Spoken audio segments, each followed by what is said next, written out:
Aku ditertawakan saat suamiku menjatuhkan talak di grup keluarga, seolah harga diriku ikut dibuang. Mereka lupa, aku bukan sekadar istri, aku pemilik restoran yang menghidupi mereka semua. Keesokan harinya, saat mereka memohon sambil menangis, aku belajar bahwa harga diri tak pernah bisa ditertawakan selamanya. Sebelum mulai ceritanya, komen dulu kalian dari kota atau negara mana. Aku pengen tahu.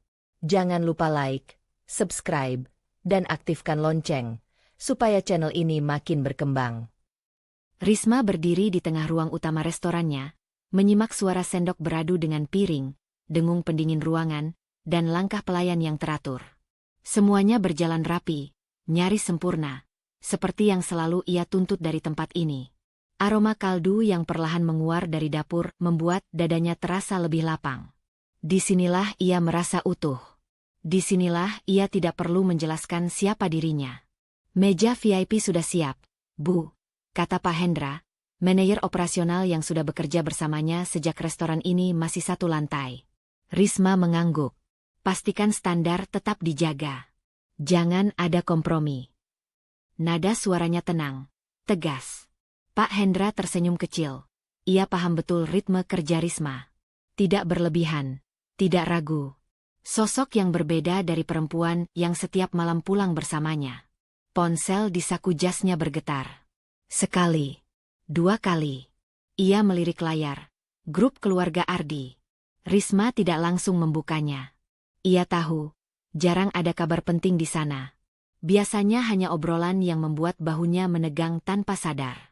Ia menunda sampai urusan dapur selesai. Sampai ia memastikan semuanya terkendali. Baru setelah duduk di ruang kerjanya, Risma membuka pesan-pesan yang menumpuk. Maya, restorannya rame terus ya? Mbak Risma wajah tersenyum dengan mulut terbuka dan mata menyipit. Bu Ratna. Ya iyalah, numpang nama suami. Kalau nggak nikah sama Ardi, mana bisa sejauh itu? Doni. Hehehe, untung Mas Ardi visioner. Istrinya ikut kecipratan. Risma membaca tanpa ekspresi. Jarinya berhenti di layar. Kalimat-kalimat itu terasa ringan bagi mereka. Candaan keluarga, kata Ardi selalu begitu. Tapi di dada Risma, ada sesuatu yang mengeras perlahan. Bukan marah. Lebih seperti kelelahan lama yang kembali disentuh. Ia meletakkan ponsel, menarik napas panjang, lalu berdiri. Ada rapat supplier yang harus ia hadiri. Dunia nyata menunggunya. Dunia tempat ia diakui karena kerja dan keputusan, bukan status. Sore menjelang ketika Risma pulang ke rumah. Rumah itu luas, bersih, dan sunyi. Ardi belum pulang. Risma melepas sepatu, menggantung jas, lalu menuju dapur. Ia menyiapkan makan malam sendiri, kebiasaan yang terbentuk bukan karena ia suka, tapi karena lebih aman begitu. Pintu depan terbuka. Ardi masuk sambil menelepon, tertawa keras. Iya, nanti aku omongin sama Risma, katanya sambil melepas sepatu. Tenang aja, kan istri sendiri. Risma mendengar itu dari dapur. Kata istri sendiri selalu terdengar ambigu di telinganya, antara pengakuan atau klaim kepemilikan. Ardi menutup telepon dan mendekat. Tadi Mama chat di grup. Kamu lihat. Risma mengangguk kecil. Lihat. Bercanda doang, ujar Ardi cepat.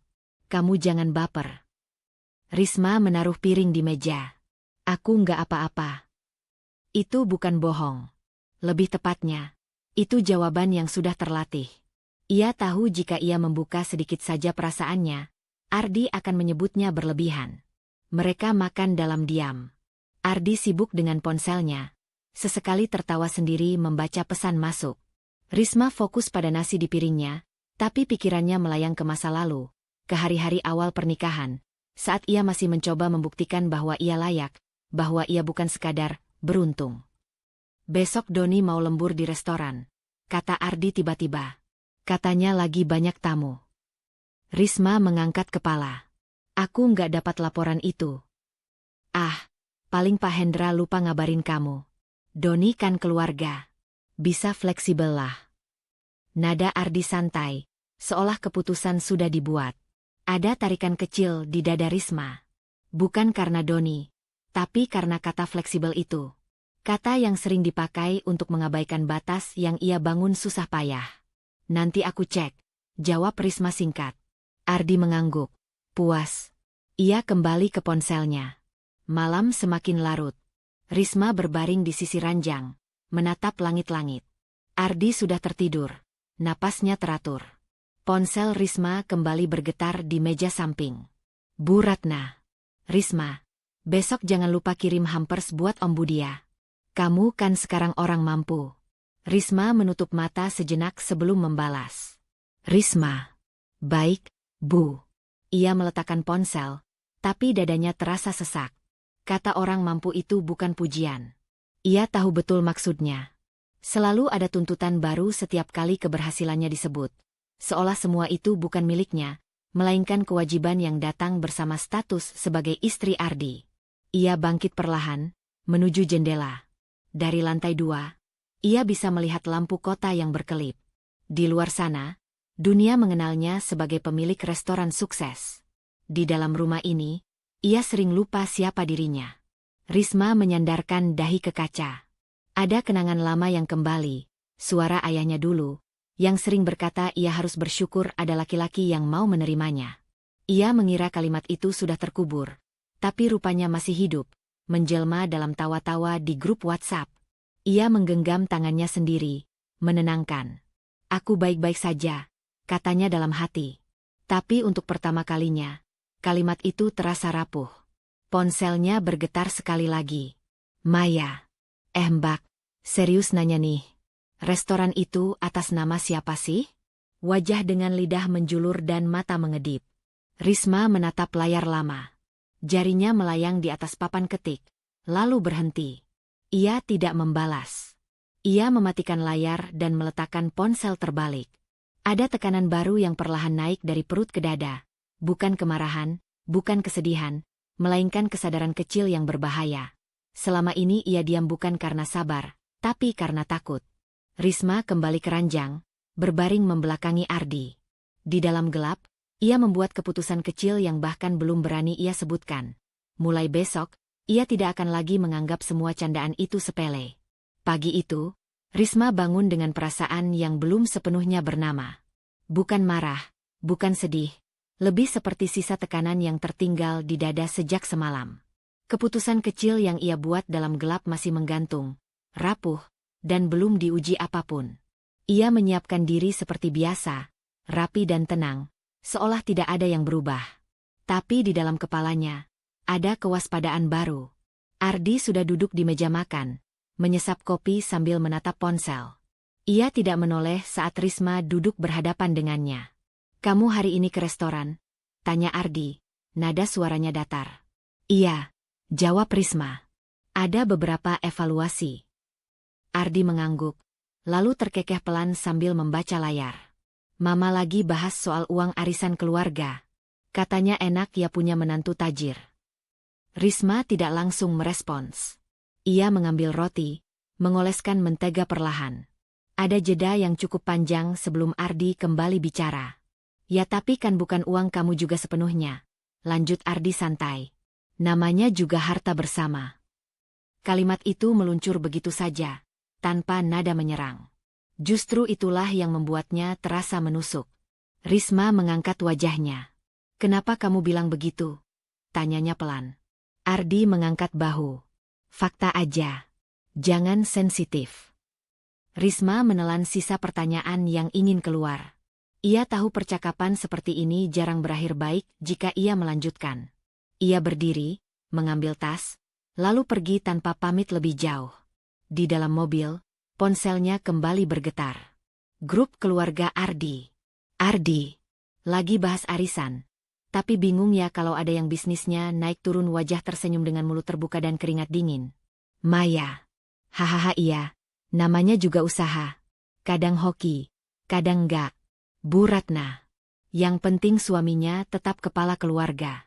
Jangan sampai istri lupa diri. Risma membaca satu persatu. Jarinya dingin. Dadanya terasa panas. Kali ini, sindiran itu jelas. Bukan lagi samar. Bukan lagi bisa disebut bercanda biasa. Ardi yang memulainya. dan keluarganya menyambut seperti paduan suara yang sudah hafal lirik.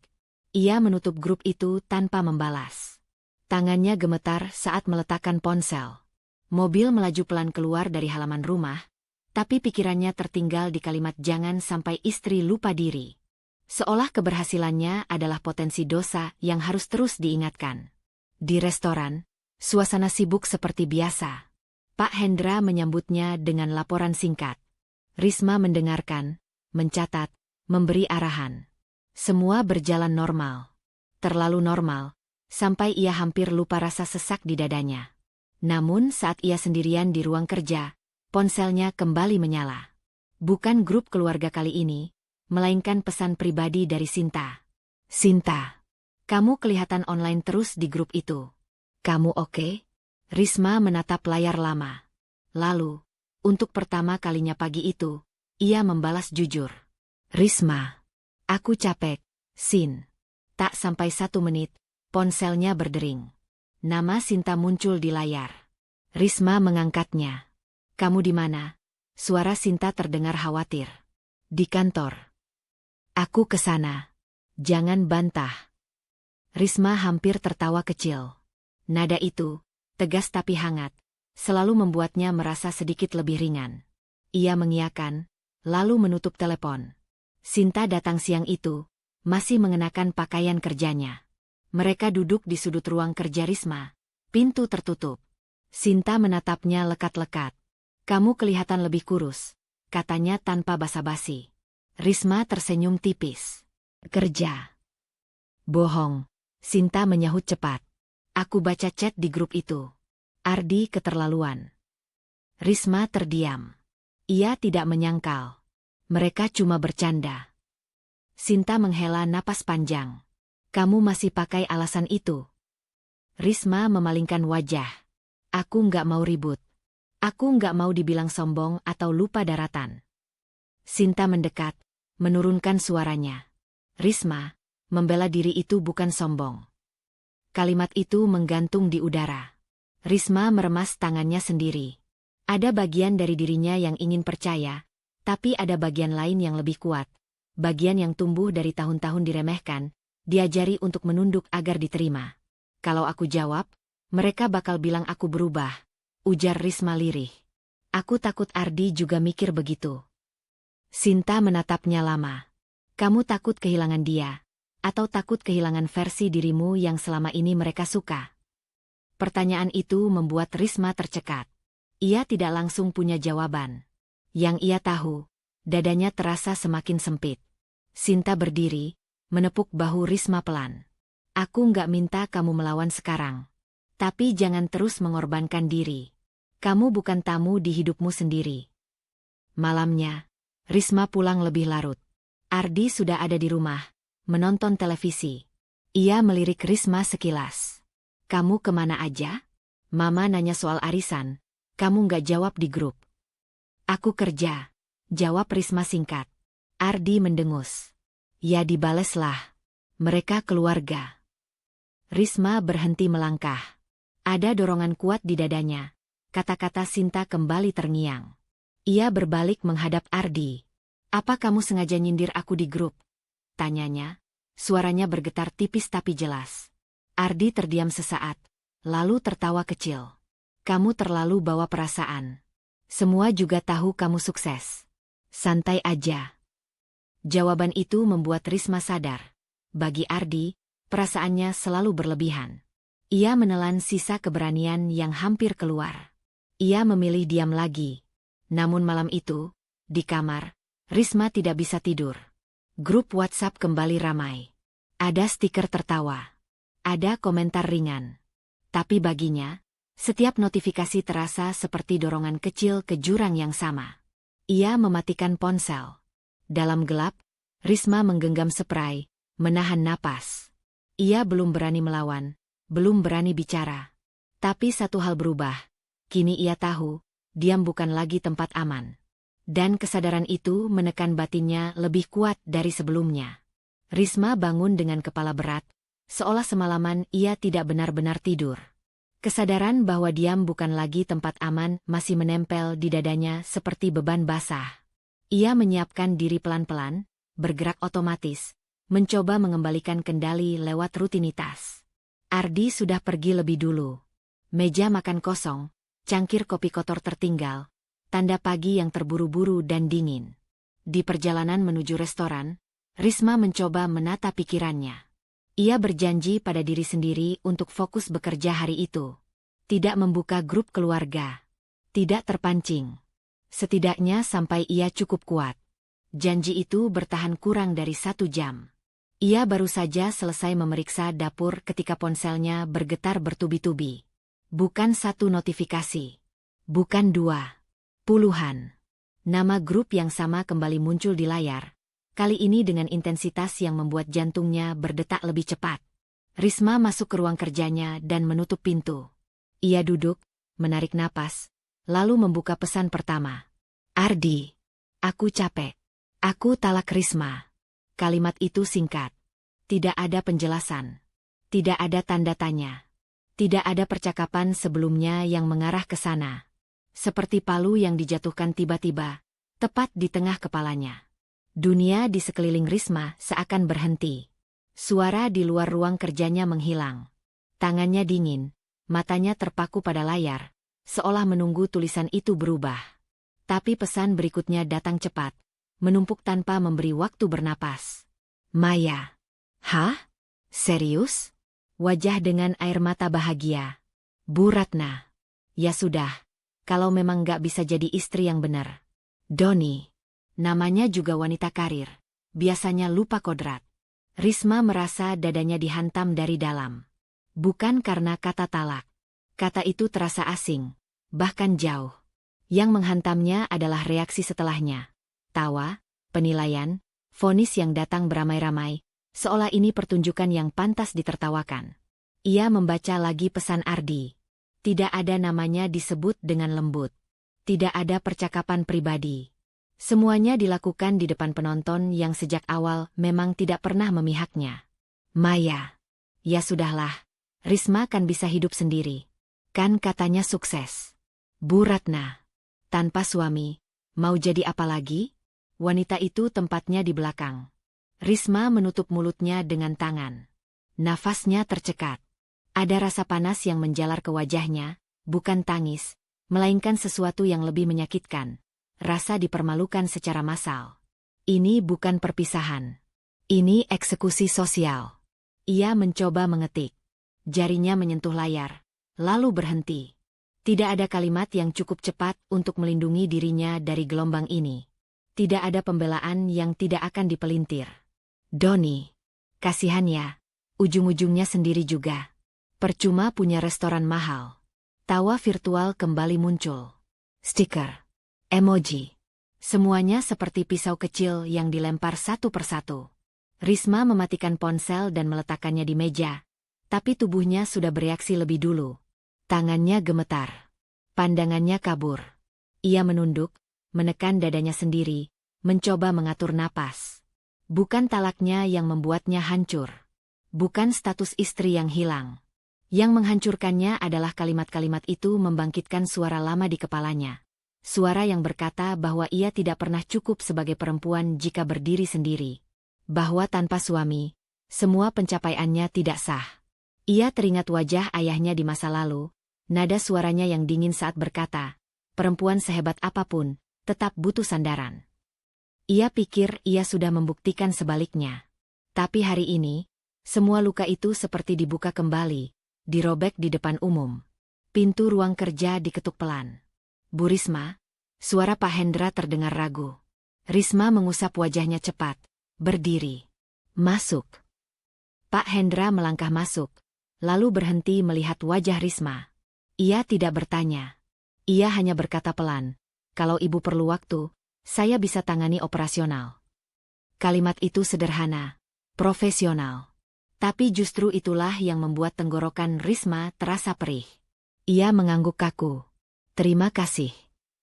Setelah Pak Hendra pergi, Risma kembali duduk. Ia membuka ponsel lagi, seolah menyakiti diri sendiri. Pesan-pesan baru terus berdatangan. Maya. Udah deh, jangan baper. Ini yang terbaik buat Ardi. Bu Ratna. mulai sekarang jaga diri sendiri. Jangan bawa-bawa nama keluarga lagi. Nama keluarga. Seolah selama ini ia hanya menumpang. Air mata akhirnya jatuh. Satu, lalu lebih banyak. Bukan isak keras. Lebih seperti tubuh yang menyerah. Bahunya bergetar, tapi suaranya tetap tertahan. Ia tidak ingin ada yang mendengar. Dalam tangis itu, satu hal menjadi sangat jelas bagi Risma. Ia tidak sedang ditinggalkan, ia sedang dihapus. Diposisikan sebagai kegagalan kolektif yang pantas dijadikan pelajaran. Ponselnya kembali bergetar. Kali ini bukan dari grup. Nama Sinta muncul di layar. Risma ragu sesaat, lalu mengangkatnya. Risma, suara Sinta terdengar panik. Aku lihat grupnya. Kamu di mana? Risma membuka mulut, tapi yang keluar hanya napas patah. Sinta tidak menunggu penjelasan. Aku ke sana sekarang. Jangan tutup pintu. Telepon terputus. Risma meletakkan ponsel dan menunduk lagi. Ia merasa kosong, tapi di dasar kekosongan itu, ada sesuatu yang mulai bergerak, bukan kekuatan, belum. Lebih seperti insting bertahan hidup. Sore itu, Risma tidak pulang ke rumah. Ia tetap di restoran sampai malam, meski tidak benar-benar bekerja. Ia duduk di ruang kerja, menatap dinding, membiarkan kenyataan meresap perlahan. Setiap kali ponselnya bergetar, ia tidak lagi membukanya. Saat malam benar-benar turun, Risma berdiri. Wajahnya masih pucat, matanya sembab, tapi ada satu keputusan kecil yang ia ambil tanpa kata-kata. Ia tidak akan menjelaskan dirinya pada mereka malam ini. Tidak akan membela diri. Tidak akan memohon. Ia mengambil tasnya, melangkah keluar dari ruang kerja, membawa luka yang masih terbuka, dan tekanan batin baru yang jauh lebih berbahaya. Jika mereka bisa menghancurkannya dengan tawa, maka ia harus menemukan cara untuk berdiri tanpa meminta izin siapapun. Malam itu terasa panjang. Lebih panjang dari jam dinding yang berdetak pelan di kamar apartemen kecil milik Sinta, tempat Risma akhirnya bermalam. Ia duduk di tepi ranjang sejak lampu dimatikan, punggung bersandar ke dinding, lutut ditarik ke dada. Ponselnya tergeletak di lantai, sengaja dijauhkan, tapi pikirannya tetap penuh oleh suara notifikasi yang tak lagi berbunyi. Risma tidak tidur. Setiap kali memejamkan mata, ia melihat kembali kalimat itu, "Aku talak Risma," diikuti tawa dan penghakiman yang datang beramai-ramai. Rasa malu datang lebih dulu, panas dan lengket, membuat dadanya sesak. Bukan malu karena diceraikan, tapi malu karena semua itu disaksikan, dijadikan bahan hiburan, seolah hidupnya sah untuk ditertawakan. Lalu amarah menyusul, pelan tapi berat. Amarah yang selama ini selalu ia tekan, selalu ia bungkus dengan kata sabar dan gak mau ribut. Amarah pada Ardi yang memilih jalan paling kejam, pada Bu Ratna yang tak pernah berhenti menilainya, pada Maya dan Doni yang merasa berhak menghakimi hidupnya. Dan, yang paling menyakitkan, amarah pada dirinya sendiri karena membiarkan semua itu berlangsung begitu lama. Menjelang subuh, Risma akhirnya berbaring. Bukan karena mengantuk, melainkan kelelahan. Tidurnya dangkal dan terputus-putus. Ia terbangun dengan mata perih dan kepala berat, tapi ada satu hal yang berubah. Kekacauan di dadanya mulai menemukan bentuk. Tidak lagi sekadar hancur, melainkan campuran antara luka dan kesadaran yang perlahan mengeras. Pagi itu, ia berangkat ke restoran lebih awal dari biasanya. Ia tidak ingin kembali ke rumah yang kini terasa asing. Dan ia tidak ingin berdiam diri terlalu lama dengan pikirannya sendiri. Restoran adalah satu-satunya tempat yang masih memberinya rasa kendali. Namun bahkan di sana, luka itu ikut masuk. Risma berjalan menyusuri lantai utama, menyapa karyawan dengan anggukan singkat. Beberapa membalas dengan senyum ragu, seolah mendengar sesuatu tapi tidak tahu harus bersikap bagaimana. Ia tidak menyalahkan mereka. Kabar di grup keluarga Ardi pasti sudah menyebar. Cepat atau lambat. Di ruang kerjanya, Risma belum sempat membuka laptop ketika pintu diketuk. "Bu Risma." Suara Pak Hendra terdengar lebih serius dari biasanya. "Masuk," jawab Risma. Pak Hendra melangkah masuk sambil membawa map coklat tipis. Wajahnya tenang, tapi ada kehati-hatian di matanya. Sikap seorang profesional yang tahu ia membawa kabar yang tidak nyaman. "Saya perlu melaporkan beberapa hal," katanya sambil duduk di kursi seberang meja. Ini sebenarnya sudah saya kumpulkan sejak beberapa bulan terakhir. Tapi, saya menunggu waktu yang tepat. Risma menegakkan punggung. Ada firasat yang membuat perutnya mengencang. Silakan. Pak Hendra membuka map itu, mengeluarkan beberapa lembar laporan. Ada penurunan kinerja di beberapa divisi. Terutama soal disiplin jam kerja, pengelolaan stok, dan pelayanan tamu. Risma mendengarkan dengan saksama. Matanya mengikuti setiap halaman yang dibalik. Angka-angka itu bukan hal baru. Ia pernah melihat sekilas, pernah mendengar keluhan samar. Tapi ia selalu menunda, selalu berkata pada dirinya sendiri bahwa itu bisa dibenahi nanti. Nama-nama ini, lanjut Pak Hendra pelan, menunjuk daftar di halaman terakhir. Sebagian besar masih punya hubungan keluarga dengan Pak Ardi. Risma terdiam. Nama Doni ada di sana. Juga satu nama lain yang ia kenal sebagai sepupu jauh Ardi, yang selama ini sering datang terlambat tapi selalu punya alasan.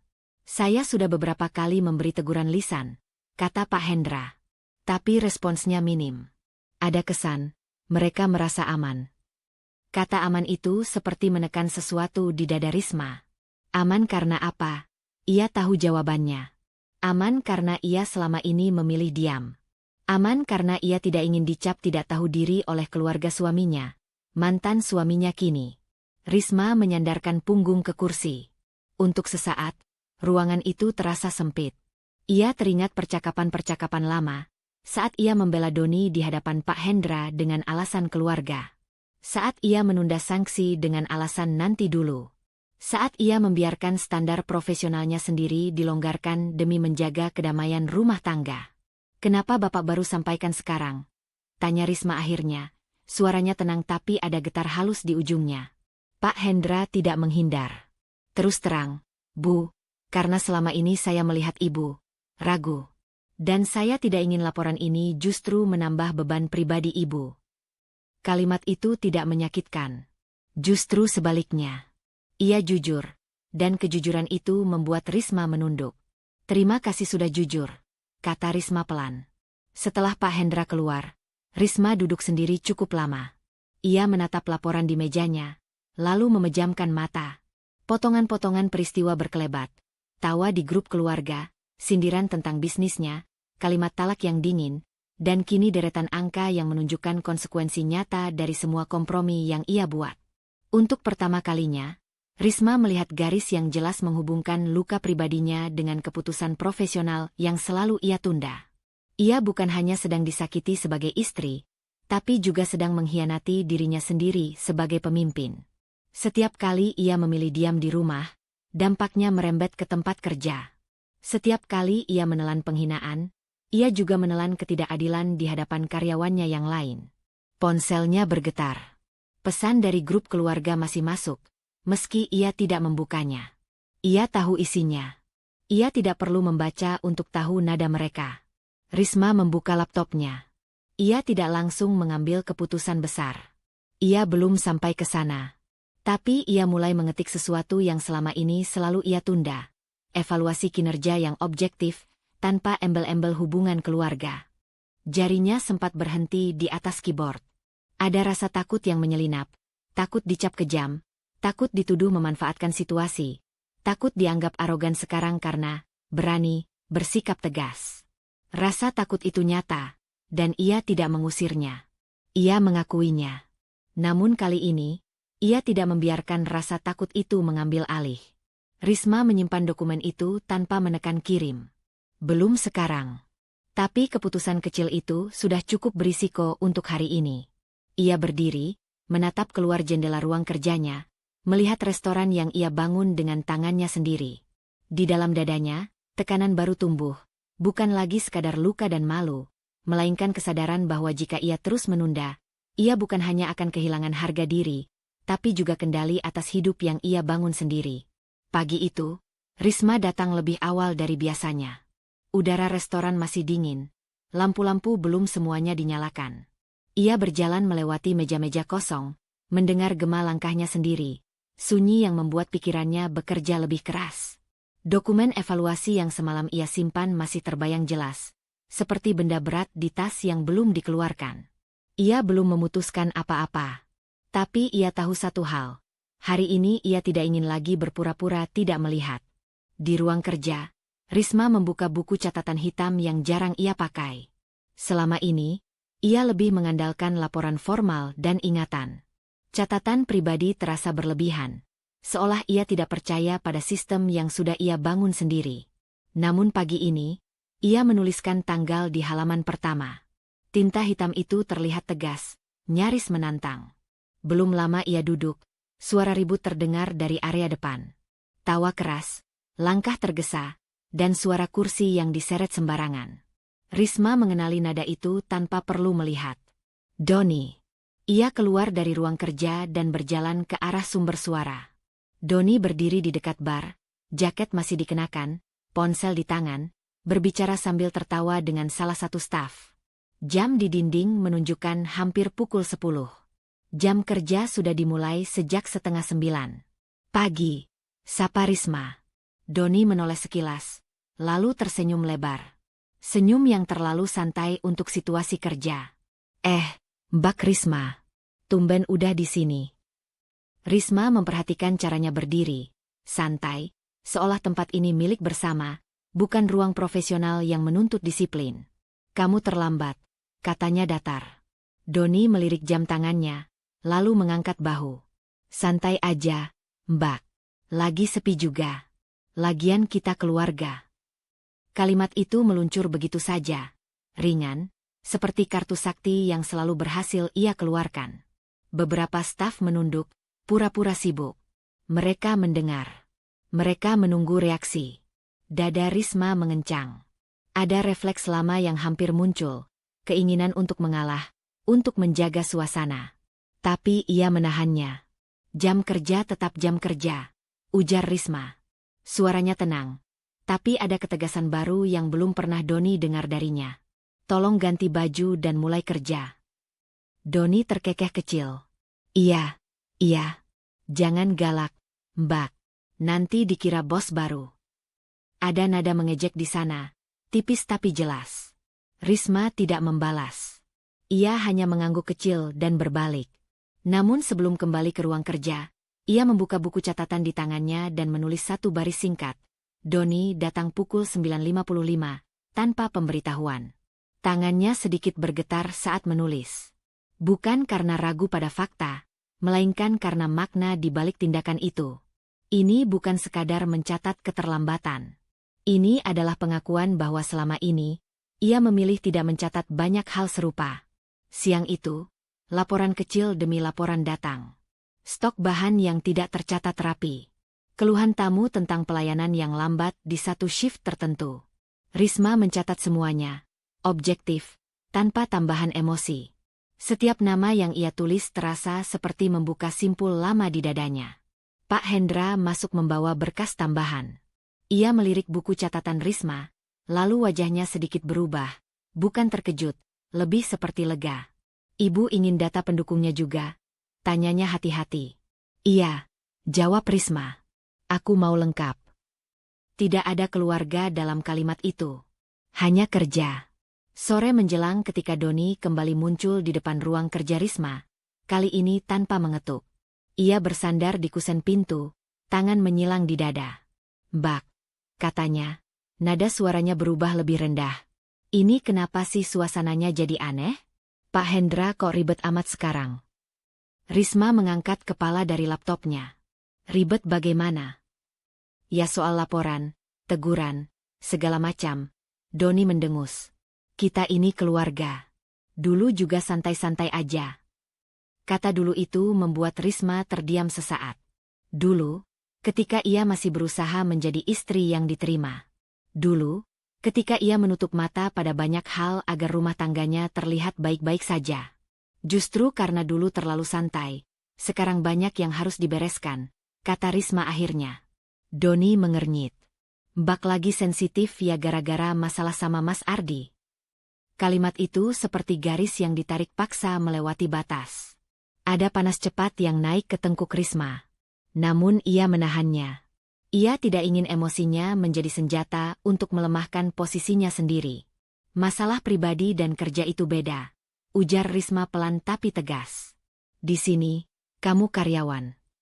Doni menatapnya beberapa detik, seolah mencari celah lama yang biasanya ada. Ketika tidak menemukannya, ia tertawa kecil, tawa yang dipaksakan. Ya udah, katanya sambil mengangkat tangan. Terserah Mbak. Tapi jangan lupa, kita tetap keluarga. Ia pergi dengan langkah berat, meninggalkan udara yang terasa lebih pengap. Risma menatap pintu yang tertutup itu lama. Ada rasa bersalah yang mencoba menyelinap, suara lama yang berbisik bahwa ia sedang merusak hubungan, bahwa ia terlalu keras. Namun suara lain, yang lebih tenang, mulai terdengar jelas. Ini bukan tentang keras atau lembut. Ini tentang adil. Menjelang malam, Risma menutup buku catatannya. Halaman-halaman itu belum penuh, tapi cukup untuk menunjukkan pola yang selama ini ia abaikan. Ia menyadari sesuatu yang membuat tenggorokannya tercekat. Demi menjaga rumah tangga, ia telah membiarkan ketidakadilan terjadi di hadapan banyak orang. Ia meminta karyawan lain bekerja sesuai standar, sementara ia memberi kelonggaran pada segelintir orang karena ikatan keluarga. Ponselnya bergetar. Pesan dari Bu Ratna masuk, singkat dan dingin. Doni bilang kamu berubah. Risma membaca pesan itu tanpa membalas. Ia meletakkan ponsel, lalu membuka kembali laptopnya. Dokumen evaluasi kinerja yang kemarin hanya ia simpan kini terbuka di layar. Ia menambahkan satu lampiran, catatan objektif hari ini. Tangannya berhenti sejenak di atas tombol simpan. Keputusan kecil ini terasa berisiko, bukan karena dampaknya sekarang, tapi karena arah yang ditunjukkannya.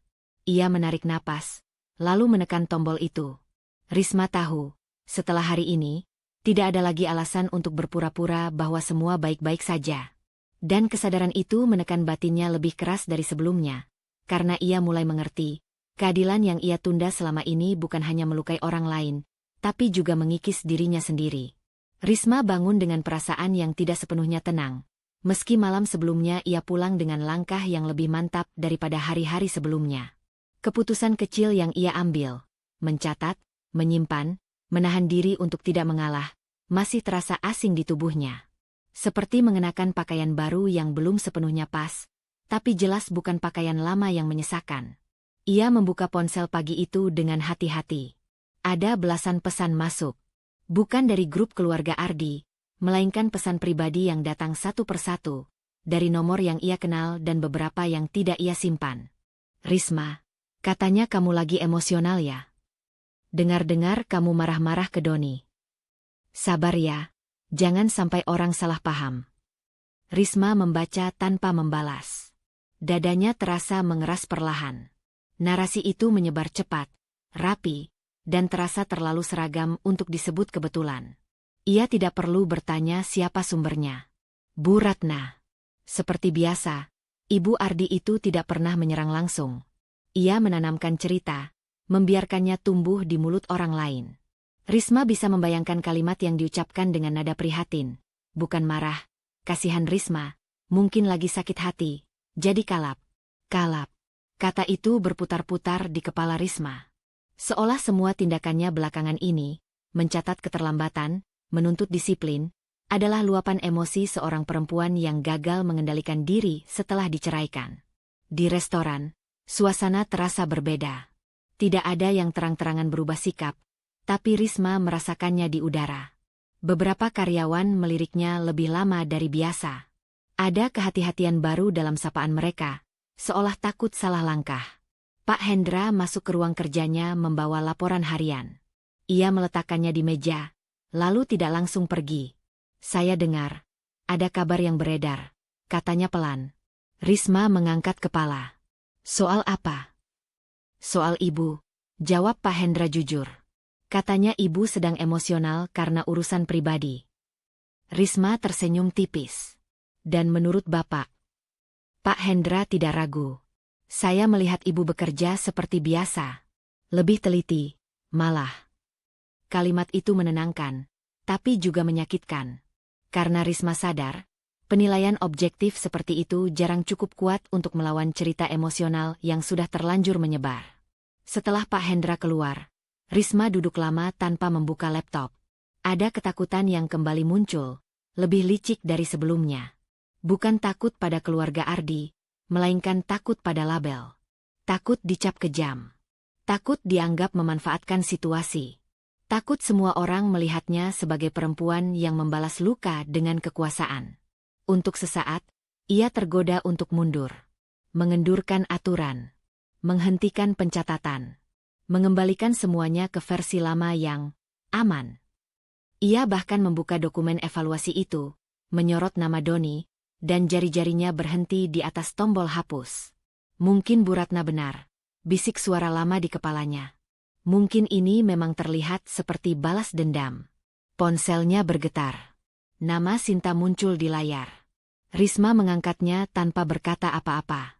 Kamu dengar juga, ya? Suara Sinta terdengar tanpa basa-basi.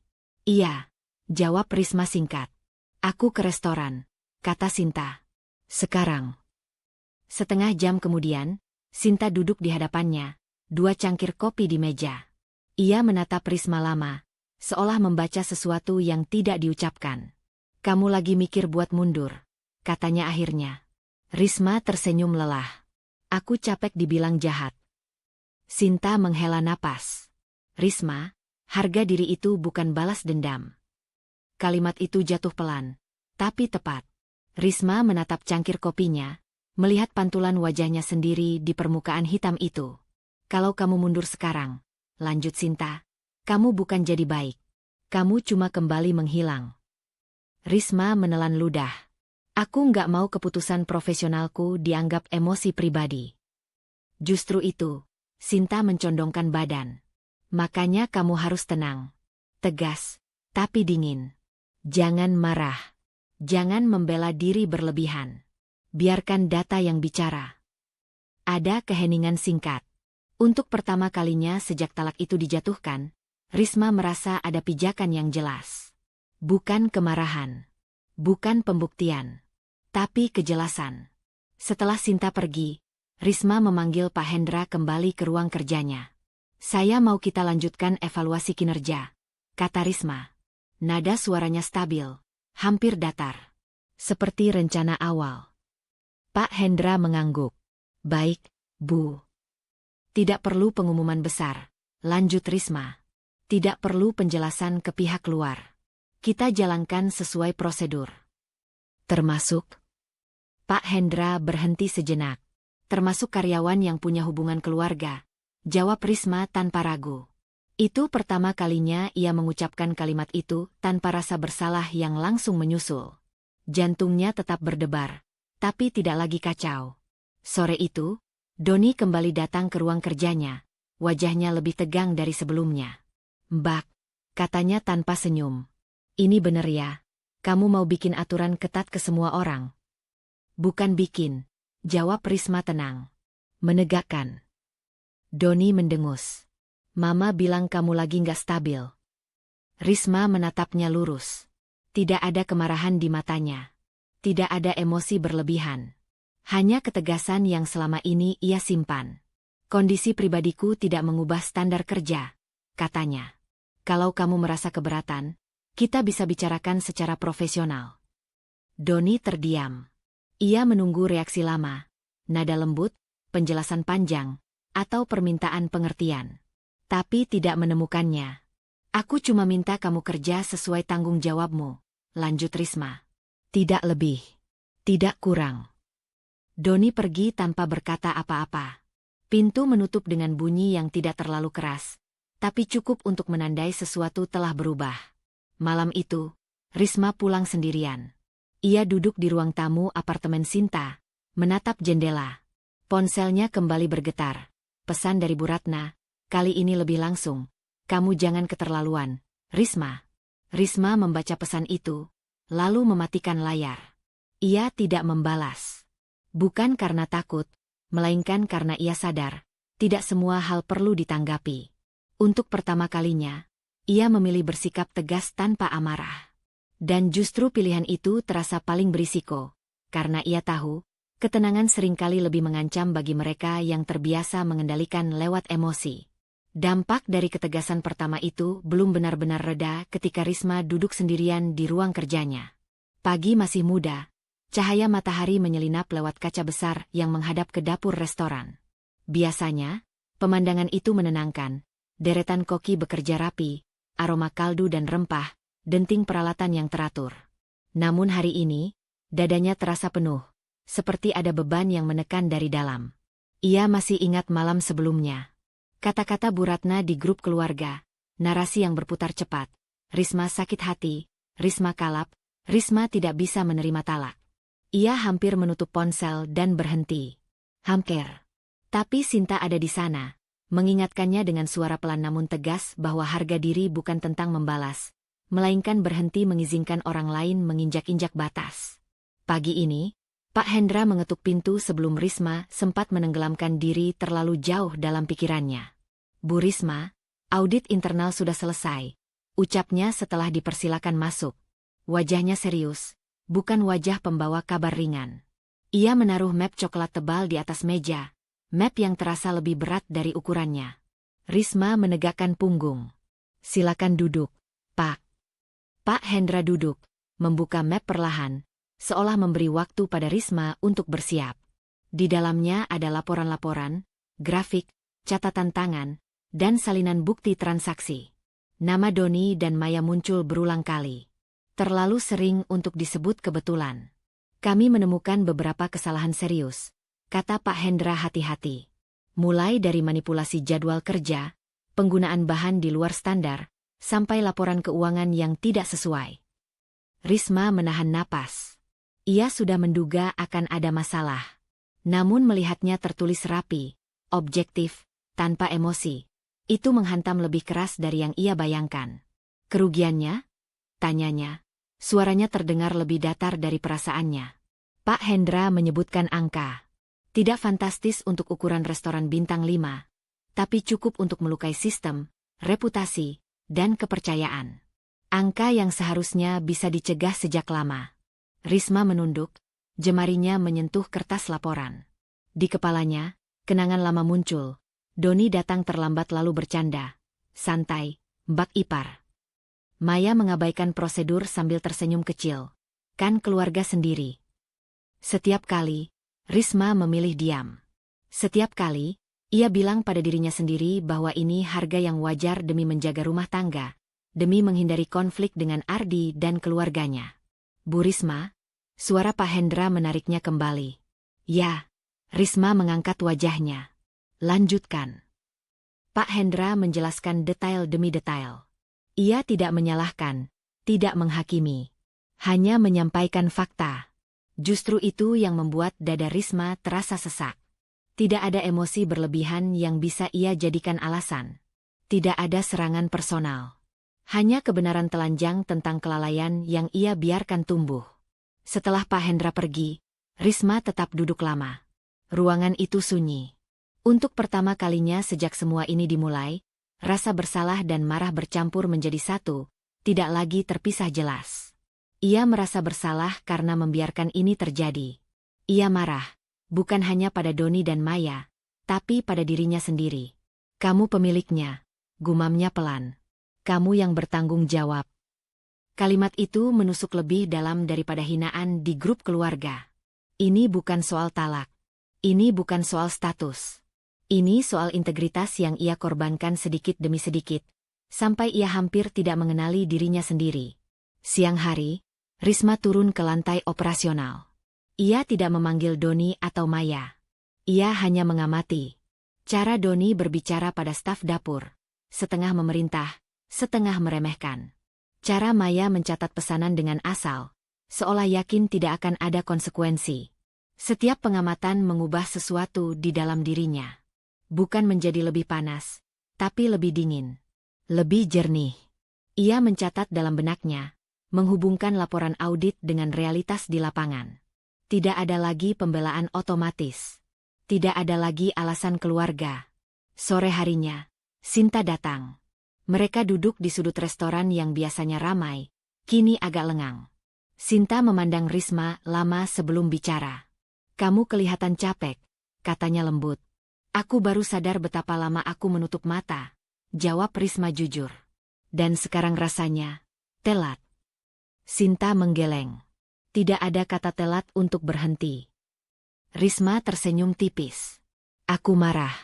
Tapi anehnya, Bukan marah yang meledak-ledak. Lebih seperti kecewa pada diriku sendiri. Itu tanda kamu mulai jujur, kata Sinta. Pertanyaannya sekarang, kamu mau melakukan apa dengan kejujuran itu? Risma terdiam. Pertanyaan itu menggantung, berat tapi perlu. Ia tahu jawabannya tidak bisa impulsif. Setiap keputusan akan berdampak pada bisnis, pada hubungan yang sudah retak, pada citra dirinya di mata orang-orang yang siap menuduhnya kejam. Malam itu, di rumah, Risma membuka kembali laporan audit. Ia membaca pelan, menandai bagian-bagian penting. Tidak ada tangisan. Tidak ada amarah meledak. Hanya konsentrasi penuh, seperti seseorang yang akhirnya berhenti lari. Ia menulis beberapa poin di buku catatan. Prosedur, pelanggaran, konsekuensi. Semua dengan bahasa netral. Tidak ada kata, keluarga. Tidak ada kata, sakit hati. Hanya fakta dan tanggung jawab. Saat menutup buku itu, tangannya sempat bergetar. Ia tahu keputusan yang sedang ia siapkan akan mengubah banyak hal. Ia tahu setelah ini, narasi Bu Ratna mungkin akan semakin liar. Ia tahu Doni dan Maya tidak akan diam. Namun untuk pertama kalinya, ketakutan itu tidak membuatnya mundur. Justru sebaliknya, ketakutan itu menjadi tanda bahwa ia sedang melangkah ke wilayah baru. Wilayah di mana ia tidak lagi bersembunyi di balik pengorbanan palsu. Risma menatap jendela, ke arah lampu-lampu kota yang berkelip. Di dadanya, ada tekanan baru. Bukan lagi rasa malu, bukan lagi amarah tertahan, melainkan kesadaran penuh bahwa besok ia harus mengambil langkah nyata. Langkah kecil, mungkin, tapi berisiko. Dan tidak ada lagi tempat untuk pura-pura tidak melihat. Tekanan itu masih tinggal di dada Risma ketika pagi datang. Malam sebelumnya ia hampir tidak tidur, bukan karena tangis, melainkan karena pikirannya bekerja tanpa henti. Laporan audit, catatan kecil di buku, dan bayangan wajah-wajah yang akan terdampak berputar seperti roda yang tak mau berhenti. Untuk pertama kalinya, ia tidak mencari cara agar semuanya kembali tenang. Ia hanya mencari cara agar tetap jujur pada dirinya sendiri.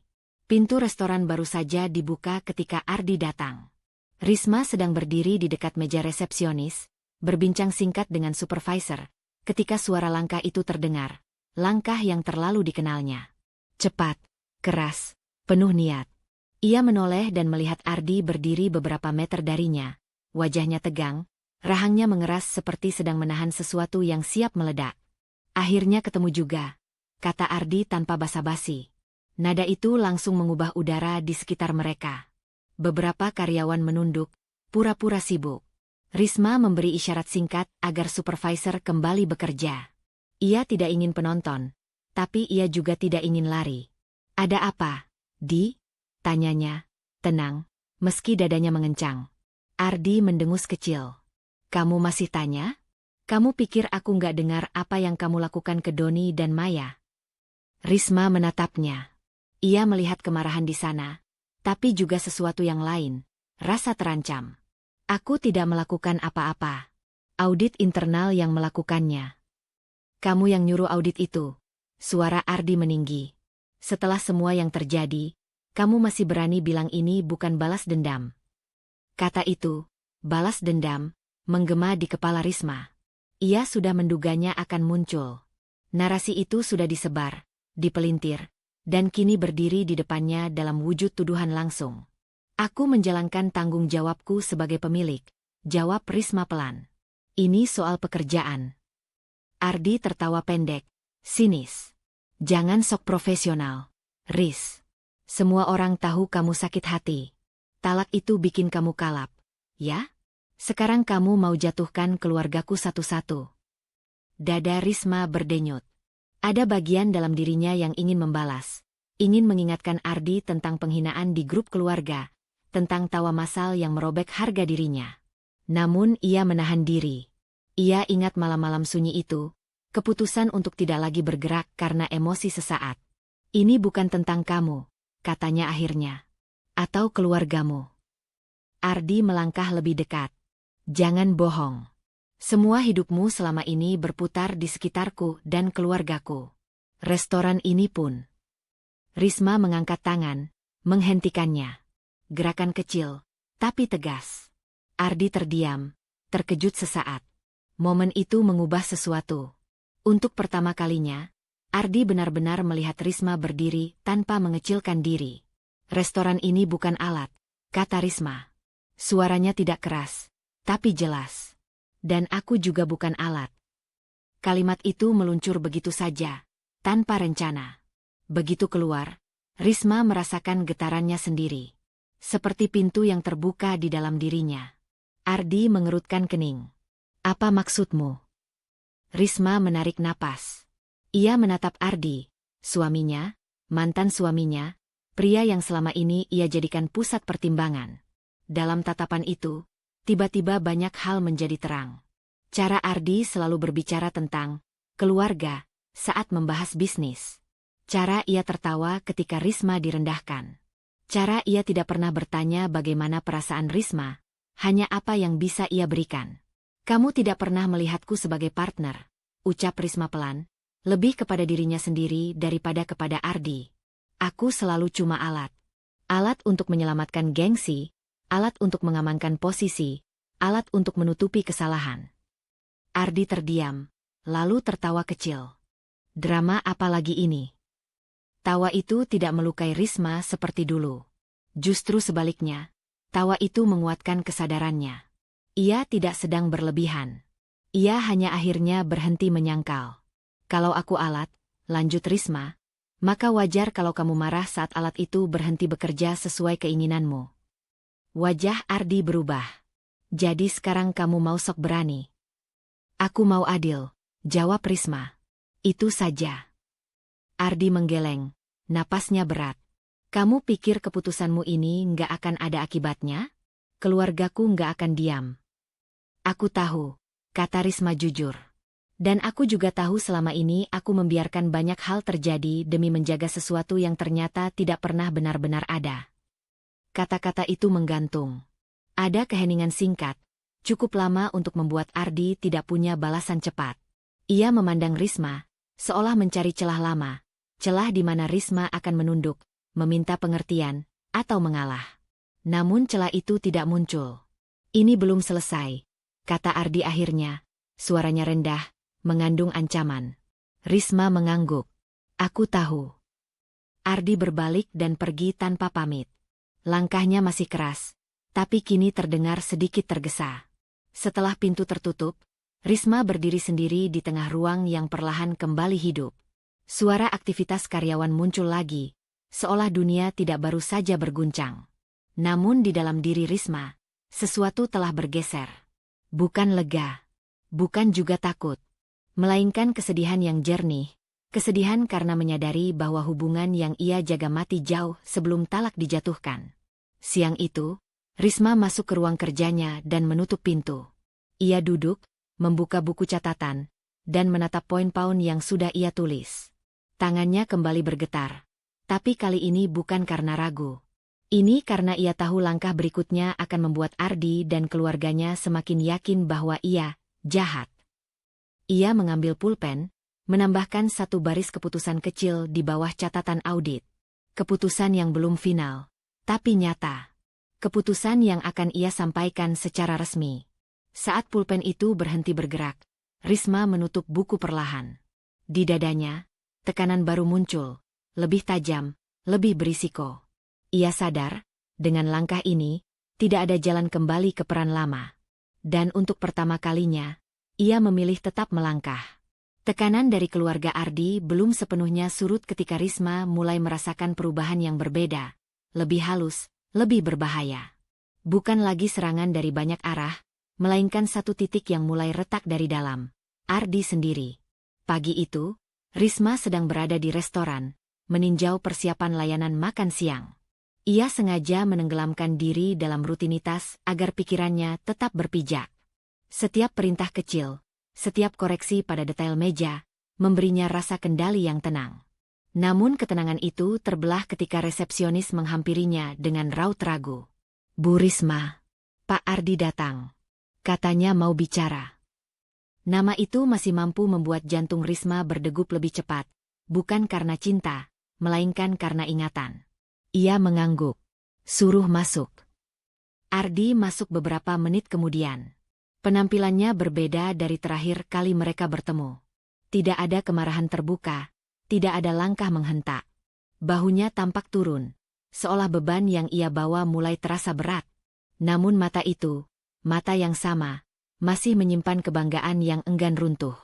"Terima kasih mau ketemu," kata Ardi, duduk tanpa menunggu dipersilakan. Risma berdiri di seberang meja, memilih tidak duduk.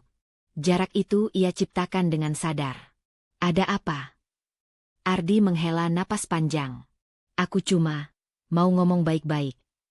Kalimat itu terdengar seperti pengakuan, tapi Risma tahu lebih baik untuk tidak langsung percaya. Ia diam, memberi ruang. "Situasi ini sudah kelewatan," lanjut Ardi. "Keluarga lagi susah. Ibu juga kepikiran terus." Risma menatapnya, mencari kata aku dalam kalimat itu, tetapi tidak menemukannya. "Semua masih tentang orang lain. Kamu tahu aku nggak pernah niat menjatuhkan kamu," kata Ardi kemudian. "Talak itu, ya, waktu itu emosiku lagi naik." Kata emosi itu meluncur ringan, seolah cukup untuk menjelaskan segalanya. Di dalam diri Risma, ada rasa dingin yang merayap. Ia tidak tersinggung. Ia justru melihat sesuatu dengan sangat jelas. "Kamu menyesal?" tanyanya pelan. Ardi terdiam sejenak, lalu mengangguk setengah. "Aku cuma pikir, mungkin kita bisa atur ulang semuanya. Nggak perlu sejauh ini." Risma menghela napas. Di hadapannya, ia melihat pola lama yang kini tampil tanpa topeng. Ardi mulai goyah. Iya. Tapi goyahnya bukan karena sadar telah melukai, melainkan karena konsekuensi tidak berjalan sesuai harapannya. "Kamu bilang talak itu karena emosi," ujar Risma, suaranya datar. "Tapi kamu tidak bilang itu salah." Ardi mengerutkan kening. "Ris, jangan dipelintir. Aku juga terluka." Kalimat itu seperti cermin retak.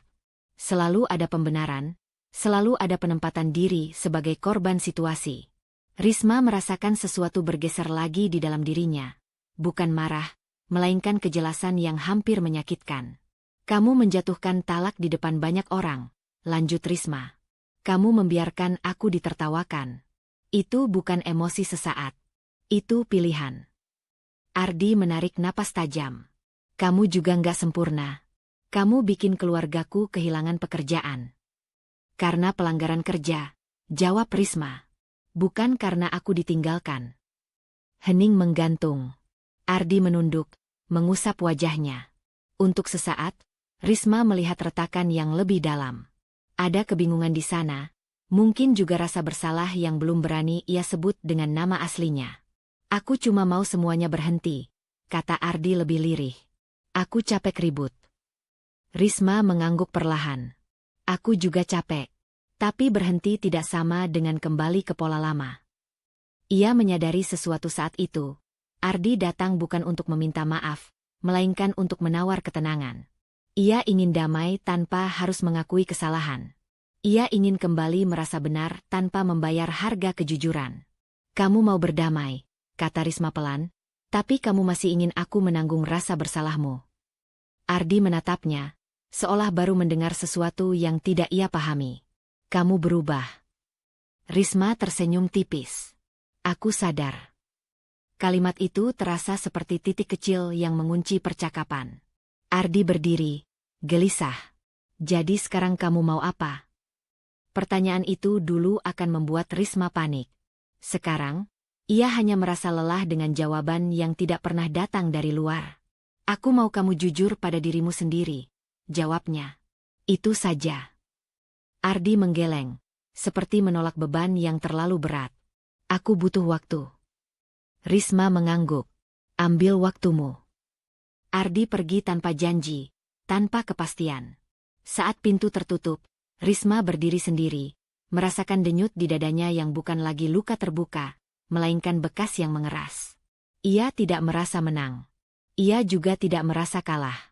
Ia hanya merasa waspada. Sore itu, ia duduk di ruang kerjanya dan menuliskan catatan kecil. Goyah bukan berarti berubah. Damai bukan berarti adil. Ia tahu Ardi akan kembali, mungkin dengan wajah lebih lembut, mungkin dengan kata-kata lebih manis.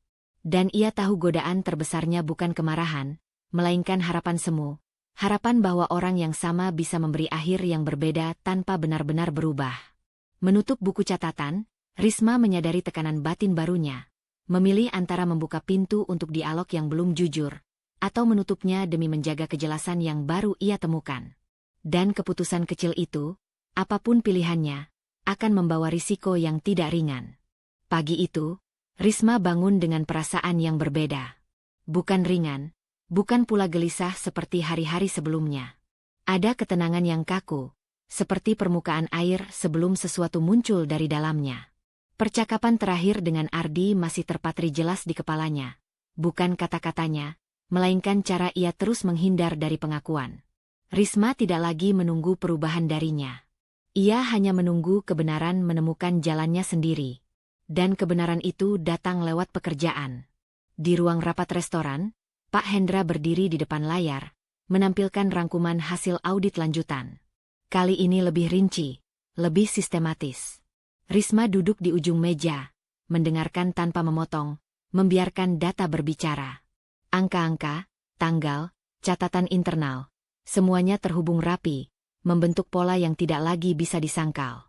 Ini bukan kesalahan satu kali, ujar Pak Hendra, suaranya tenang. Ada pengulangan. Penarikan stok tanpa pencatatan, manipulasi jam kerja, dan kelalaian pengawasan yang berdampak langsung pada kualitas layanan. Nama Doni muncul berkali-kali. Disusul Maya. Lalu beberapa anggota keluarga lain yang selama ini hanya disebut samar. Risma menatap layar tanpa emosi berlebihan. Setiap temuan seperti membuka lapisan baru dari sesuatu yang selama ini ia rasakan, tapi belum pernah ia izinkan menjadi nyata. Apakah ini cukup kuat jika dipertanyakan? Tanya Risma akhirnya. Lebih dari cukup, jawab Pak Hendra. Jika ini sampai ke pihak luar, posisi perusahaan aman. Kata aman itu bergema pelan di kepala Risma. Bukan sebagai pembenaran, melainkan sebagai penutup satu bab panjang rasa bersalah yang tidak pernah benar-benar miliknya. Siang itu, kabar mulai menyebar.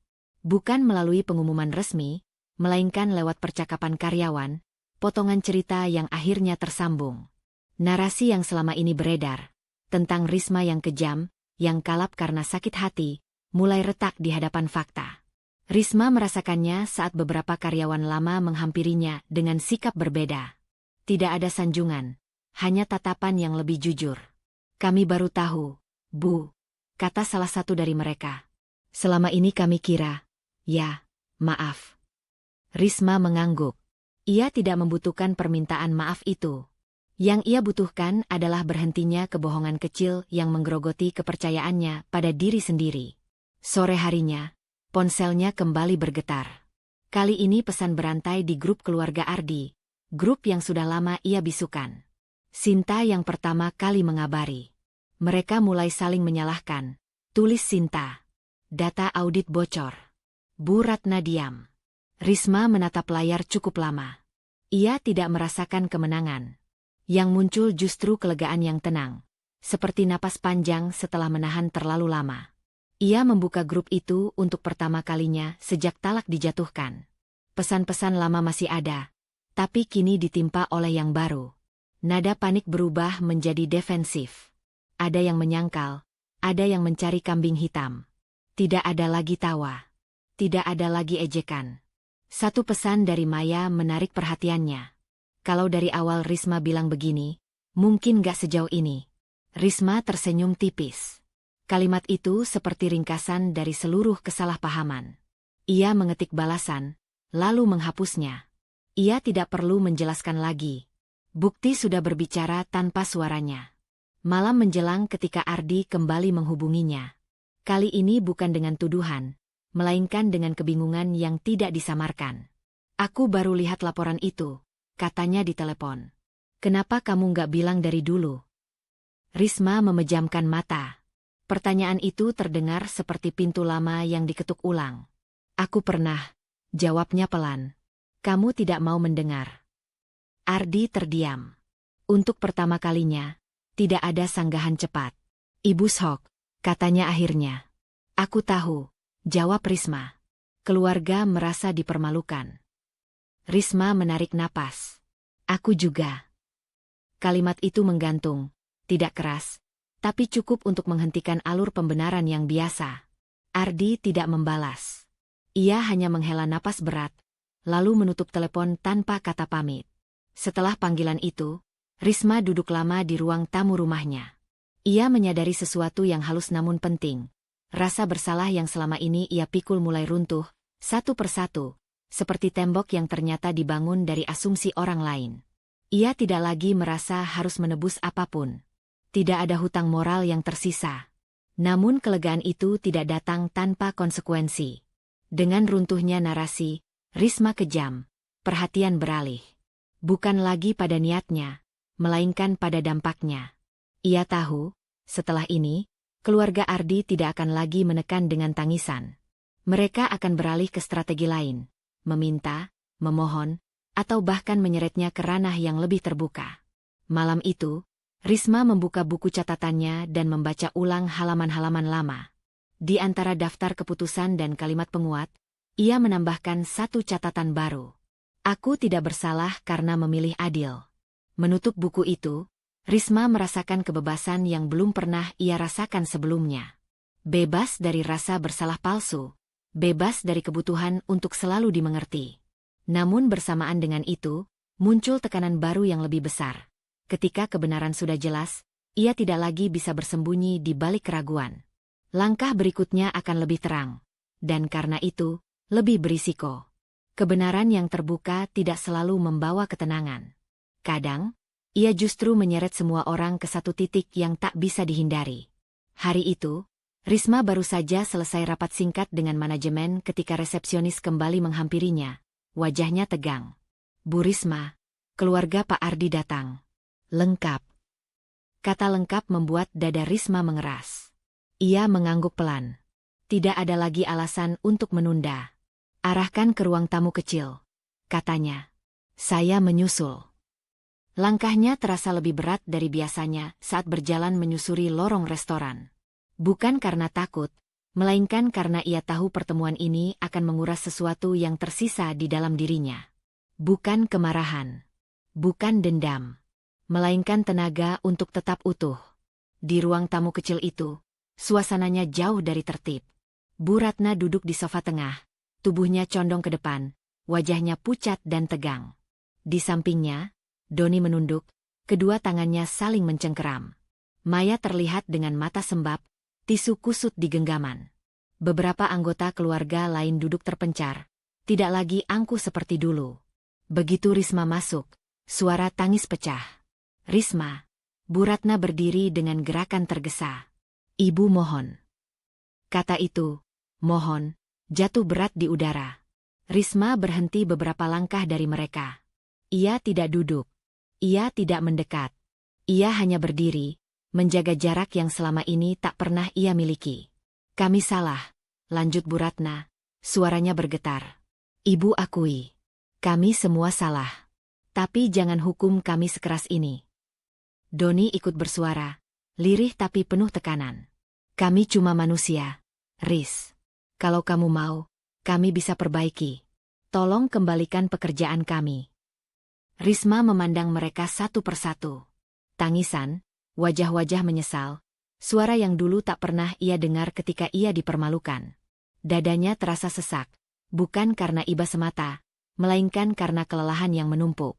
Kenapa sekarang? Tanyanya pelan. Bu Ratna terdiam sesaat, lalu menjawab dengan suara pecah. Karena sekarang kami tahu kami salah. Risma mengangguk perlahan. Bukti sudah ada sejak lama. Maya menangis lebih keras. Kami nggak pernah berniat jahat. Kami pikir kamu akan selalu melindungi. Kalimat itu menusuk dengan cara yang berbeda. Bukan menyakitkan, tapi membuka satu lapisan kebenaran yang pahit. Mereka tidak sekadar lalai. Mereka terbiasa dilindungi oleh rasa bersalah Risma. Aku bukan perisai, kata Risma, suaranya tenang namun lelah. Dan aku bukan penyangga untuk kesalahan orang lain. Bu Ratna melangkah mendekat, tangannya terulur, seolah ingin memegang lengan Risma. Risma mundur satu langkah tanpa sadar. Gerakan kecil itu menghentikan Bu Ratna. Wajah perempuan tua itu berubah, bukan marah, melainkan kehilangan kendali. "Kamu tega," kata Bu Ratna, suaranya meninggi. "Setelah semua yang kami lakukan untukmu." Kalimat itu keluar otomatis, refleks lama yang kembali muncul. Namun kali ini, tidak ada lagi kekuatan di baliknya. Hanya kepanikan. Risma menutup mata sejenak. Ketika membukanya kembali, ia tidak melihat musuh. Ia melihat orang-orang yang kehabisan pegangan. "Apa yang kalian lakukan untukku?" ucap Risma perlahan. "Tidak pernah memberi kalian hak untuk merendahkanku." Ruangan itu hening. Tangis mereda menjadi isak tertahan. "Aku capek," lanjut Risma. Suaranya mulai bergetar. Capek menjelaskan. Capek diminta mengerti terus-menerus. Capek harus kuat sendirian. Kata-kata itu akhirnya membuka bendungan yang selama ini ia jaga. Bukan air mata yang mengalir deras, melainkan suara yang berat oleh kelelahan batin. Bu Ratna terduduk kembali, tubuhnya seperti kehilangan tenaga. Untuk pertama kalinya, ia tidak membalas. "Kami nggak minta istimewa," kata Doni pelan. "Kami cuma minta kesempatan." Risma menatapnya lama. Ia melihat ketakutan yang nyata. Namun di balik itu, ia juga melihat sesuatu yang tidak berubah. Keinginan untuk kembali ke posisi aman tanpa benar-benar menanggung akibat. "Kesempatan sudah diberikan," jawab Risma. "Lebih dari sekali." Ia merasakan tenggorokannya mengencang. Setiap kata yang keluar terasa seperti mengikis sisa energinya. Ia tidak ingin menjadi keras. Ia hanya tidak ingin berbohong. "Aku tidak membenci kalian," katanya akhirnya. "Tapi aku juga tidak bisa mengorbankan diriku lagi agar kalian merasa aman." Bu Ratna menutup wajahnya dengan kedua tangan. Tangisnya kini tanpa suara. Pemandangan itu menghantam Risma lebih keras dari makian manapun. Ia hampir goyah. Hamker. Namun di dalam dirinya, ada satu kesadaran yang berdiri tegak. Jika ia menyerah sekarang, semua yang telah ia bangun akan runtuh kembali. "Aku akan mempertimbangkan permohonan kalian," kata Risma akhirnya, "bukan sebagai janji, melainkan sebagai batas. Tapi bukan hari ini. Dan bukan dengan cara ini." Bu Ratna mengangkat wajahnya. "Maksudmu?" "Maksudku," Risma menahan napas, "aku butuh ruang. Dan kalian juga." Kalimat itu terdengar sederhana, tetapi risikonya besar. Ia tahu penolakan sementara ini bisa memicu kemarahan baru, gosip baru, tekanan baru. Namun ia terlalu lelah untuk terus berlari dari ketidaknyamanan. Pertemuan itu berakhir tanpa kesepakatan. Keluarga Ardi pergi dengan langkah gontai, membawa sisa harapan yang tidak jelas arahnya. Saat pintu tertutup, Risma berdiri sendirian di ruangan itu, merasakan tubuhnya gemetar. Bukan karena marah. Bukan karena takut. Karena ia akhirnya menyadari betapa letihnya ia selama ini, menjadi kuat untuk semua orang, kecuali dirinya sendiri. Ia duduk perlahan di sofa, menghela napas panjang. Air mata jatuh satu, lalu berhenti. Tidak ada ledakan emosi. Hanya kelelahan yang jujur. Di benaknya, satu pertanyaan berputar tanpa jawaban mudah.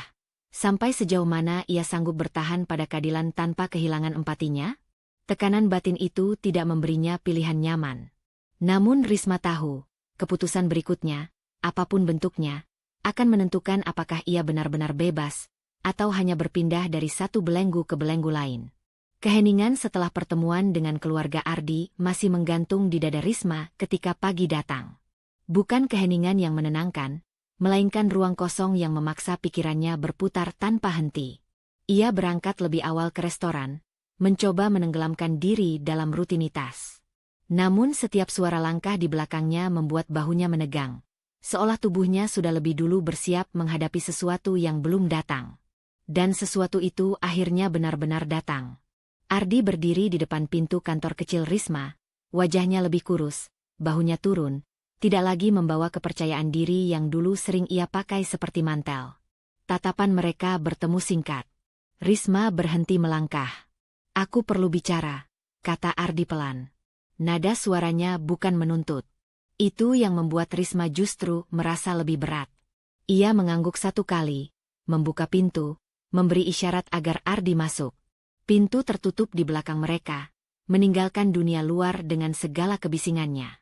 Ardi berdiri canggung beberapa detik sebelum akhirnya duduk. Tangannya gemetar saat diletakkan di atas meja. Risma duduk berhadapan dengannya, menjaga jarak yang terasa perlu. Aku salah. Ardi membuka percakapan tanpa pembukaan panjang.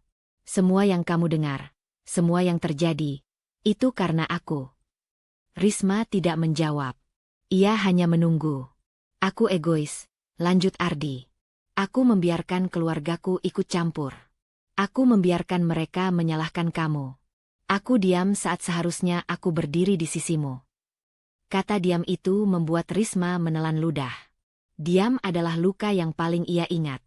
Bukan teriakan, bukan tuduhan, melainkan ketiadaan pembelaan. Aku pikir waktu itu, kamu akan tetap mengerti, kata Ardi, suaranya serak. Seperti biasa. Risma mengangkat wajahnya sedikit. Itu masalahnya. Ardi terdiam. Ia menatap Risma, seolah baru menyadari sesuatu yang terlambat. Aku mencintaimu, ucapnya kemudian. Aku masih mencintaimu. Kalimat itu dulu mungkin akan membuat Risma goyah. Kini, ia hanya merasakan lelah yang merambat dari tengkuk ke bahu. Ia menghela napas pelan. Cinta tidak seharusnya membuat seseorang terus menurunkan dirinya sendiri, katanya tenang. Ardi menggeleng cepat. Aku berubah. Aku sadar sekarang. Aku akan memperbaiki semuanya. Risma memandangnya lama. Dalam tatapan itu, ada sisa rasa yang tidak ia pungkiri. Kenangan, kebiasaan, ikatan yang pernah ia rawat. Namun ada juga sesuatu yang baru, lebih kokoh. Kesadaranmu datang setelah semuanya runtuh, ujar Risma. Dan itu bukan kesalahanmu sepenuhnya. Tapi tetap saja, sudah terlambat. Ardi terlihat terpukul. Ia maju sedikit di kursinya. Kita bisa mulai lagi. Kita bisa rujuk. Kata rujuk menggantung di udara. Dulu, itu adalah harapan. Kini, itu terdengar seperti ajakan kembali ke ruang sempit yang sudah ia tinggalkan. Aku tidak menolak karena dendam, kata Risma, suaranya mantap meski dadanya bergetar. Aku menolak karena aku akhirnya tahu nilainya diriku. Ardi menatapnya, mata berkaca-kaca. Aku bisa jadi lebih baik. Aku percaya, jawab Risma jujur. Tapi aku tidak harus menunggumu menjadi lebih baik dengan mengorbankan diriku lagi. Kalimat itu seperti memutus sesuatu di antara mereka. Ardi terduduk kembali, bahunya jatuh. Untuk pertama kalinya sejak masuk ruangan itu, ia tidak mencoba membela diri. Aku kehilangan kamu, katanya lirih. Risma menutup mata sejenak. Kata kehilangan itu menggema di dalam dirinya, tapi bukan dengan rasa bersalah. Lebih seperti pengakuan akan akhir yang tidak bisa dihindari. Kita kehilangan satu sama lain sejak lama, katanya perlahan. Hari ini hanya pengakuannya. Keheningan menyelimuti ruangan. Tidak ada lagi tangis. Tidak ada lagi bantahan. Hanya dua orang yang berdiri di sisi keputusan masing-masing. Ardi bangkit, langkahnya berat menuju pintu. Sebelum keluar, ia berhenti. Maaf, katanya tanpa menoleh. Risma mengangguk. Aku tahu. Pintu tertutup. Bunyi kliknya terdengar tegas, seolah menandai garis yang tidak akan ia langkahi lagi. Risma duduk diam beberapa saat. Dadanya terasa kosong, namun bukan hampa. Ada ruang baru yang asing, tapi jujur. Ia bangkit, berjalan ke jendela, menatap halaman restoran yang mulai ramai. Di luar, kehidupan berjalan seperti biasa. Di dalam dirinya, sesuatu telah bergeser. Namun ketenangan itu tidak berlangsung lama. Teleponnya bergetar di atas meja. Nama seorang rekan manajemen muncul di layar. Risma ragu sejenak sebelum menjawab. Risma, suara di seberang terdengar serius. Kita perlu bicara soal dampak pemecatan keluarga Ardi. Ada tekanan dari pihak luar. Investor mulai bertanya. Risma memejamkan mata. Tekanan baru datang lebih cepat dari yang ia harapkan. Aku siap, jawabnya, meski ia tahu kesiapan itu akan diuji. Ia menutup telepon, menggenggam ponselnya erat. Keputusan menolak Ardi memberinya pijakan, tapi juga menyeretnya ke medan yang lebih luas. Kali ini, bukan hanya soal perasaan, melainkan posisi, reputasi, dan masa depan yang sedang ia bangun. Risma menarik napas panjang. Di dalam keheningan kantor itu, ia menyadari satu hal. Berdiri untuk dirinya sendiri ternyata membuka konflik yang lebih besar. Namun untuk pertama kalinya, ia tidak ingin mundur. Ia melangkah keluar ruangan, membawa keputusan kecil yang berisiko. Tetap tegak, meski dunia di sekelilingnya mulai mengguncang. Pagi itu, Risma berdiri di tengah dapur restoran yang mulai hidup. Suara pisau beradu dengan talenan, aroma kaldu yang menguap perlahan, dan langkah para karyawan yang bergerak teratur membentuk irama baru. Lebih rapi, lebih tenang. Tidak ada bisik-bisik panik, tidak ada tatapan penuh curiga. Yang ada hanya fokus. Dampak keputusan-keputusan keras beberapa bulan terakhir kini terlihat jelas. Sistem keuangan lebih transparan. Tugas dibagi tegas. Tidak ada lagi jabatan berdasarkan hubungan keluarga. Semua bekerja dengan ukuran yang sama. Namun di balik keberhasilan itu, Risma masih membawa sisa kelelahan batin dari episode sebelumnya. Penolakan terhadap Ardi bukan sekadar akhir hubungan, melainkan pengakuan bahwa ia telah berubah. Dan perubahan itu selalu meninggalkan ruang kosong. Bu Risma, panggil Raka, manajer operasional yang sejak awal berdiri di sisinya. Nada suaranya ringan, tapi penuh hormat. Laporan bulan ini sudah final. Marin naik, keluhan pelanggan turun drastis.